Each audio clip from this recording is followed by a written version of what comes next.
Hello students, welcome to the line concept. हम आज आपसे बात करने जा रहे हैं students algebra of continuous function की। पिछले वाले लेक्चर तक हमने ये बात कर ली थी कि बेसिक्स क्या होते हैं और आई होप आपके समझ में आया होगा। मैंने बहुत अच्छे से एक एक क्वेश्चन को डिस्क्राइब किया है आपके लिए। ठीक है स्टूडेंट्स, तो आज हम आपसे बात करना चाहते हैं अलजेब्रा के बारे में कि क्या क्या अलजेब्रा होता है जब हम कंटिन्यूटी के क्वेश्चन सॉल्व करते हैं। ठीक है, देखिए पहले मैं आपको बता दूं कि अलजेब्रा के अंदर दो थ्योरम है आपके पास में। पहली जो थ्योरम है वो ये कहती है कि अगर f और g दो कंटिन्यूअस फंक्शन है x इक्वल टू a पर, किस पर? x इक्वल टू a पर, और अल्फा कोई रियल नंबर है, कोई भी नंबर हो सकता है रियल नंबर। ठीक है, तो ये सारी कंडीशन से एप्लीकेबल होंगी कि अगर f कंटिन्यूअस है g कंटिन्यूअस है तो f प्लस g का जो सम है वो भी कंटिन्यूअस होगा x इक्वल टू a पर, तो दोनों का सबट्रैक्शन भी कंटिन्यूअस होगा x इक्वल टू a पर। सर अगर मैं f को अल्फा रियल नंबर से मल्टीप्लाई कर दूं तो बनने वाला जो फंक्शन होगा वो भी x इक्वल टू a पर कंटिन्यूअस होगा। और नेक्स्ट है कि अगर दोनों का आपस में मल्टीप्लाई कर दूं तो भी वो कंटिन्यूअस होगा। और अगर मैं f को 1 के अपॉन में लिख दूं तो भी वो कंटिन्यूअस होगा, बशर्ते कि f आपका कोई जीरो नहीं होना चाहिए। वो फंक्शन जीरो कभी नहीं होना चाहिए। समझ गए मेरी बात को? f अपॉन जी भी एक कंटिन्यूअस फंक्शन होगा x इक्वल टू a पर, बशर्ते वो जी ए जीरो नहीं होना चाहिए। सर जीरो से क्या मतलब है? ऐसे थोड़ी ना आएगा फंक्शन x माइनस ए अपॉन जीरो, ऐसे थोड़ी ना आ सकता है फंक्शन। आपका ये डाउट हो सकता है ना, तो मैं आपको बोलूंगा कि नहीं बेटा ऐसा नहीं आएगा, लेकिन क्वेश्चन कुछ इस टाइप से पूछा जा सकता है। अभी अभी हमने करे थे पिछले वाले लेक्चर में क्वेश्चन, आपने पहचाने नहीं, अब पहचानना सिखाऊंगा। हमने एक क्वेश्चन करा था स्टूडेंट्स पिछले वाले लेक्चर में जिसका नाम कुछ इस तरह से है, क्या? X square minus one upon x minus one. जब ये for x equal to one, ये हमारे पास में क्वेश्चन था एक, और two for x equal to one. ठीक है स्टूडेंट्स, इसको लिखिए आप ताकि मैं उसको अच्छे से डिस्क्राइब कर सकूं आपके सामने। चलो मत लिखो, यहीं तक की बात करता है आपसे। पहले ये लिखा रहेगा तो थोड़ा सा इजी रहेगा समझने में। हमारे पास में एक क्वेश्चन आया था, याद करो मैंने आपको एक बात बोली थी कि मेरे को ये सोल्व होता हुआ दिख रहा है, तो मैंने यहां पर एक्स स्क्वायर माइनस ए स्क्वायर की क्वांटिटी लगा के एक्स माइनस वन को कैंसिल किया था। समझ गए क्यों कैंसिल किया था? ऐसे कैंसिल किया था ना, देखो यहां देखो, x minus one x plus one लिख के एक्स माइनस वन को कैंसिल कर दिया था ऐसे।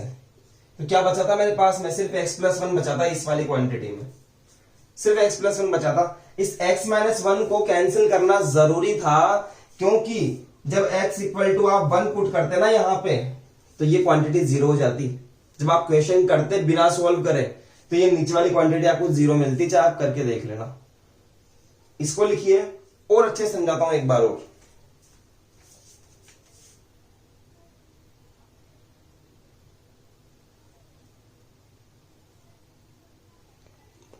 समझिएगा, हम आपको बताना क्या चाह रहे हैं कि f अपॉन जी आ जाए तो g जीरो नहीं होना चाहिए, 1 अपॉन f आ जाए तो f जीरो नहीं होना चाहिए। यही तो बात करना चाह रहा हूं ना आपसे।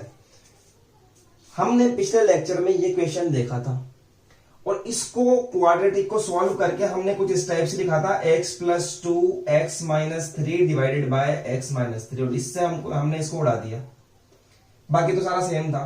तो क्या फंक्शन बना था मेरे पास में? x प्लस टू, और हमने क्वेश्चन को बड़े आसानी से सॉल्व कर लिया था। यही बात है। सर अगर इसको सॉल्व नहीं करते तो ये क्वेश्चन कुछ इस टाइप से रहता, ये क्वेश्चन कुछ इस टाइप से ही रहता। और जब ये इस टाइप से रहता और आप इसमें LHS लगाते, मतलब कि सारे x की जगह पर x a minus H put करते, जस्ट छोटा 3 पर था ना, तो देखिएगा x की जगह पर क्या पुट करते हैं आप? a माइनस एच पुट करते, a माइनस एच माइनस 6, यहां भी आप पुट करते a माइनस एच माइनस 3। समझ गए क्या? और a की वैल्यू क्या थी? मैंने कहा था कंपेयर कर लेना x इक्वल टू a से, तो a की वैल्यू क्या है? 3 है a की वैल्यू। और जब आप a की वैल्यू रखते हैं यहां पे तो 3 माइनस एच का square minus 3 minus H minus 6, यहां पुट कीजिए 3 माइनस एच माइनस 3। जब ये 3 से 3 कैंसिल होता, एच की वैल्यू तो वैसे ही 0 है, ऊपर वाले का तो कुछ भी आ जाता, कुछ भी, लेकिन आपका नीचे 0 बन जाता और ये फंक्शन नॉट डिफाइन हो जाता आपका। समझ पा रहे हो? इसी कारण से हमने यहां पर कैलकुलेशन करके इस नीचे की क्वांटिटी को हटाया वहां से, क्योंकि ये 0 कर रहा है फंक्शन को और हमें ऐसा फंक्शन नीचे की तरफ नहीं चाहिए जो फंक्शन नीचे वाली क्वांटिटी को 0 कर दे। समझ में आया? नहीं आया तो वीडियो को वापस ले जाओ पीछे, वापस से समझो जो बात मैंने बोली। फिर भी नहीं आता, फिर वीडियो को पीछे लेकर जाओ, फिर समझो, समझ में आएगा। नहीं आता है तो कॉन्टेक्ट मी, इसको लिखिए आप, ताकि आपको याद रहे कि मैंने क्यों लिखवाई ये प्रॉपर्टी। तो देखिए स्टूडेंट्स, हमारे पास में थ्योरम नंबर 2 है, बड़ी ही टुच्ची सी, प्यारी सी, अच्छी सी, छोटी सी थ्योरम है। ये थ्योरम क्या कहना चाह रही है कि अगर आपके पास में दो फंक्शन है एफ एंड जी और ये रियल फंक्शंस हैं, ठीक है। रियल फंक्शन क्या होता है ये चैप्टर फंक्शन में समझेंगे, तो इतना नहीं जाना सर ये रियल फंक्शन क्या है। F and g be the real function such that कि f o g is defined, f o g is defined है। ये क्या होता है ये भी समझाऊंगा। इस तरह से है, if g is continuous at x equal to a, कि g कोई फंक्शन है जो x इक्वल टू ए पर कंटिन्यूअस है, और जो फंक्शन f है वो कंटिन्यूअस है g a पर कंटिन्यूअस है, देन शो दैट, हमें प्रूफ करना है कि एफ ओ जी क्या है, वो भी कंटिन्यूअस होगा किस पे, x इक्वल टू ए पे। सबसे पहली बात तो ये ध्यान दीजिए कि एफ ओ जी को मैं लिख सकता हूं इस तरह से, f of g x. F o g का मतलब होता है एफ ऑफ जी एक्स। जहां पर सिंपल एफ दिया हुआ है उसको आप एफ एक्स लिख सकते हो, जहां पर सिंपल जी दिया हुआ है उसको आप जी एक्स लिख सकते हो। ये काम क्लियर करा? ठीक है। हमें ये चीज प्रूफ करनी है कि एफ ऑफ जी एक्स भी कंटिन्यूअस फंक्शन होगा एट ए। किस पर? Eight x equal to a पर कंटिन्यूअस होगा। तो देखिएगा, जो जैसे जैसे दिया हुआ है ना वैसे वैसे लिख दो बस। एफ एंड जी क्या है? रियल फंक्शन है। तो मैं क्या बोल रहा हूं, इसको देखो, g is continuous at x equal to a. g को gx लिख लू, gx is continuous at x equal to a. x equal to a पर कंटिन्यूअस है, मतलब कि x की जगह पर a रख सकता हूं क्योंकि कंटिन्यूअस है। तो मैं बोलूंगा इसीलिए जी ए इज कंटिन्यूअस। समझ रहे हो? जब ये वाला फंक्शन a पर कंटिन्यूअस है तो x की जगह पर a पुट कर दिया यहां पर, बस इतना ही काम करा है। अब यहां पर देखिए, एंड, चाहो तो इसको इक्वेशन नंबर 1 दे सकते हो, लेकिन एंड देखो, f जो है ना, f कंटिन्यूअस है जी ए पर, तो मैं बोलूंगा f is continuous at g ए।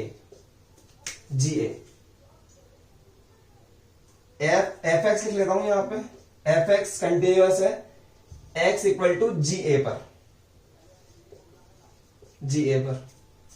जब x equal to g a पर एफ एक्स कंटिन्यूअस है तो x की जगह पर मैं जी ए लिख सकता हूं। तो f g a is continuous, NUOUS, f of g a. समझे बात को? एफ ऑफ जी ए, क्या मैं इसको ऐसे लिख सकता हूं, एफ बड़ा ब्रैकेट में लिख दूं मैं जी ए। आया समझ में? एफ ऑफ जी ए। और यही तो हमें प्रूफ करना था, एफ ऑफ जी एक्स किस पर? ए पर, यानी एक्स की जगह पर ए पुट करूंगा तो क्या बन जाएगा ये, एफ ऑफ जी ए। ये फंक्शन हमें ए पर कंटिन्यूअस प्रूफ करना था, तो मैं बोल दूंगा f of g a is continuous. बस खत्म क्वेश्चन, प्रूफ कर दिया, हैंड्स प्रूव्ड। हमारी दो थ्योरम्स कंप्लीट हो चुकी हैं, इनको पढ़ लो अच्छे से और हमने पिछले लेक्चर में आपको कुछ क्वेश्चंस करवाए थे, तो इसको लिखिए आप, फिर मैं आपको कुछ क्वेश्चंस दे देता हूं घर से करने के लिए। 2 क्वेश्चन आपके लिए मैं लेकर आया हूं यहाँ पर, आपका मन है कर लेना इन क्वेश्चंस को। अभी तक आपको बुक के क्वेश्चंस नहीं छेड़ने हैं, क्योंकि मैं आपको और अच्छे क्वेश्चन कराऊंगा, उसके बाद में मैं खुद बोलूंगा कि अब आप अपनी टेक्स्ट बुक के क्वेश्चन ट्राई कर सकते हैं। तो देखिए, अब आपको ये 2 क्वेश्चन करना है प्रैक्टिस के तौर पे। पहला क्वेश्चन आपको समझ में आ गया होगा क्या करना है, एग्जामिन करनी है इसमें आपको कंटिन्यूटी। इसमें आपको डिसकंटिन्यूअस प्रूफ करना है, मतलब कि तीनों इक्वल नहीं आनी चाहिए आपकी, समझ गए। अब वो तो सॉल्व करने के बाद पता लगेगा कि कौन सी इक्वल आ रही है और कौन सी नहीं आ रही है। तो सॉल्व कर लेना और डिसकंटिन्यूअस प्रूफ करना है हमें, ठीक है। तो students, thank you so much, आपने वीडियो में समझा होगा आई थिंक। तो हम मिलते हैं आपसे फिर नेक्स्ट लेक्चर में, और हम कुछ अच्छे क्वेश्चंस यहाँ पर लेकर आएंगे और आपसे बातचीत करेंगे। तो thank you for watching my video, thank you so much.